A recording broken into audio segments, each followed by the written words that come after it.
So one thing that's nice to do for your visualization viewers is to create a Reset All Filters button. That way they don't have to kind of go back and figure out what filters they've imposed and what they may not have. They could just select one button that will reset everything. So to do that, we're going to create a new worksheet. And I'm going to call it Reset Preferences. Doesn't really matter what you call it. Only you're the only one that's going to see that. And I'm going to right click and color it purple because it's going to go to the Room Preferences dashboard. So the first thing we need to do is to go up in this top menu under Analysis and say Create Calculated Field. And go ahead and give it a name. I'm just going to continue with the same theme and say Reset Preferences. And then here in this window, this is where you would create a calculation. Sometimes it's the numerical calculation, but this time we're going to create a function. And it always needs to start with quotation marks. And we're just going to say Reset All Filters and then end the quotation marks. We get a note here, the calculation is valid. So I'm going to say Apply and OK. And so what we did is we created a dimension. So now we see our Reset Preferences over here in Dimension. Let's drag that up under Rows. In here we're going to just adjust the formatting so it looks more like a button. So the first thing we can do is get rid of this sheet title. We don't need a sheet title at all. So I've got rid of that. And we don't need this row header. So I'm just going to say Hide Field Label for Rows. Let's go ahead and create a circle. So where it says ABC, we're going to turn that into a circle. So we're just going to go under Marks and select Circle. So now I got this tiny blue dot. We need to make it a little bigger so folks will know that it's a button. So I'm just going to grab this double-headed arrow at the bottom of this working area and just drag it down a little bit. So now we have, it's more of has a little semblance of a button.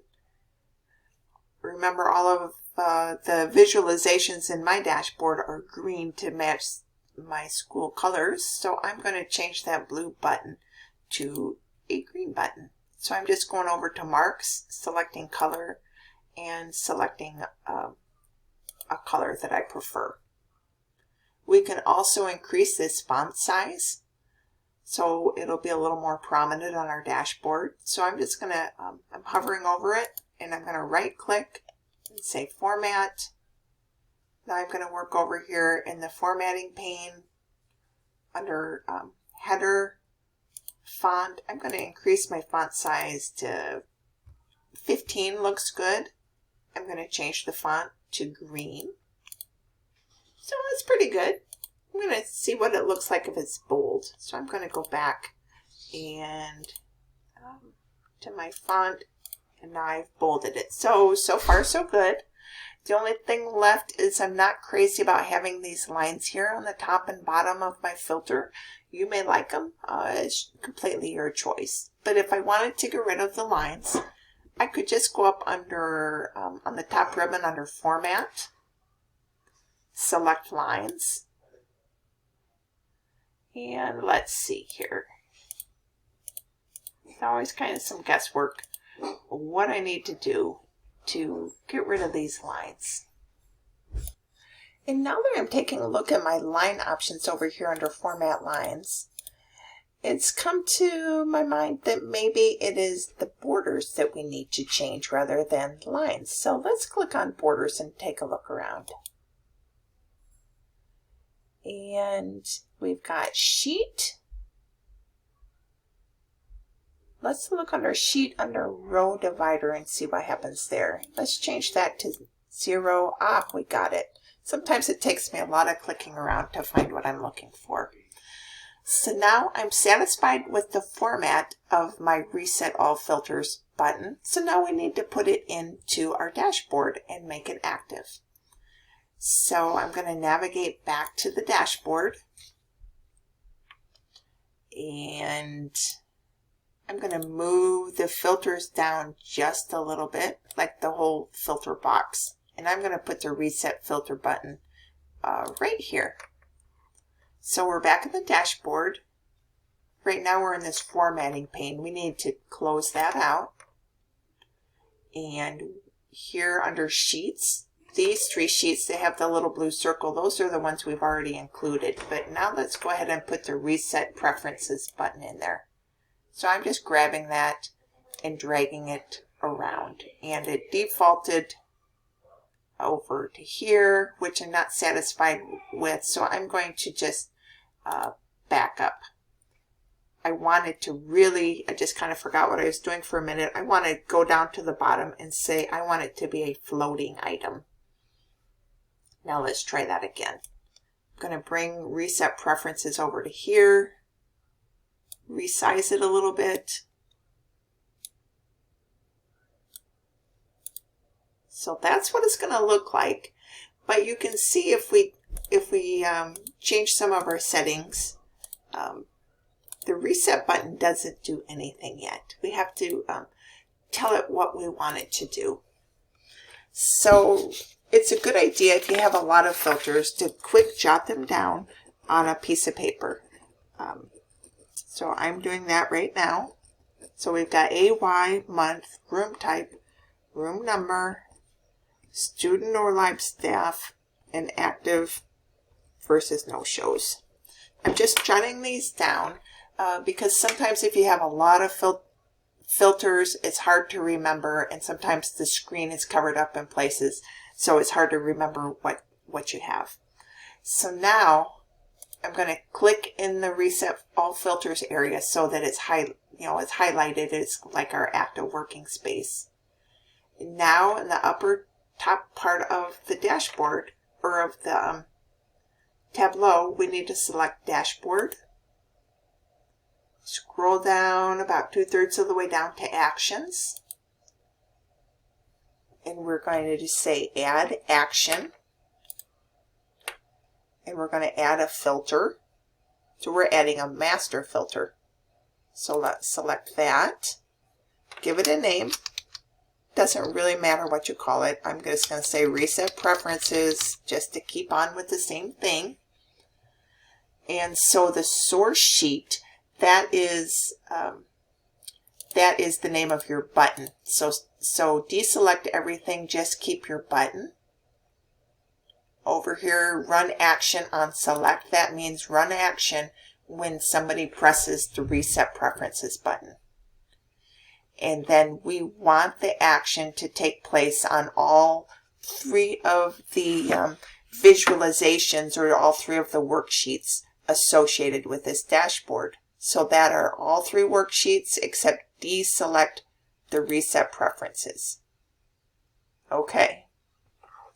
The next thing we need to do is say take action on the specific filters that we want to have action. You could select all of the filters on the page, which is what we're going to do, or you might want to pick and choose and only use some filters that you want to reset. Just depends on your circumstance. So I say Target Filters. I clicked Selected Fields. And now I'm going to go down to the bottom of the page where it says Add Filter. And here's our data source. Now we just need to go to Field. Here's where we're going to be looking for those fields that we've created filters on. So we want academic year, AY. So unfortunately, I've only figured out how to do one at a time. So select AY, OK. Let's do the next one on the list, which is field. We called it, let's see, we called it month. Hopefully we got the right thing. Oh, take the one that, I'm just going to back up a little bit. So here under start time, remember month from last week, we created using start time. select the start time that doesn't look like it has a calendar with it. Select the start time that has this little caret, and then we're going to say month and say OK.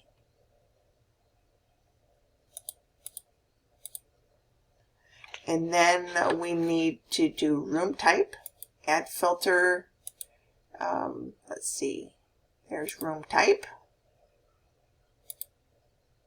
We have another filter for room number. We have one for if it's a student or a library staff who made the reservation. That's lib staff or student. And then our last filter was active versus no shows.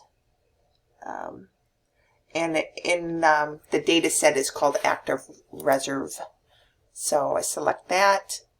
Remember, some of the names of our filters on our sheet, we've created aliases so that, or changed titles. So you kind of got to remember what the field's called in your data set. And say OK. And so say OK and say OK. So now we got to test it to make sure we've got everything working correctly. If you don't, then you just go back to dashboard actions and add or delete something that didn't belong. So let's say we only wanted to look at 2018-19. We only wanted to look at March and April and May. We only wanted to look at cubicles. Don't worry that everything's nothing here. We only wanted to look at certain rooms. It's just we've selected so many filters that no data fits the parameter. That's why it's all blank. And we only wanted to look at the active reservations. So we've changed all of these filters. Now let's say reset and see if our data comes back like it should. Ta-da! And it does. So that is always a happy thing. A lot of times I have to go back and make some adjustments. But I'm feeling pretty good about that. So I'm going to save my work. Then under room preferences, I don't need to show this little worksheet anymore. That's just a behind the scenes tool. So I'm going to go under room preferences and say hide all sheets. Now if I wanted to create another reset all filters button for a different dashboard, then you got to start from scratch. I mean, you can copy the formatting, but you got to reset all of the actions and do all of the steps for each separate dashboard in your work.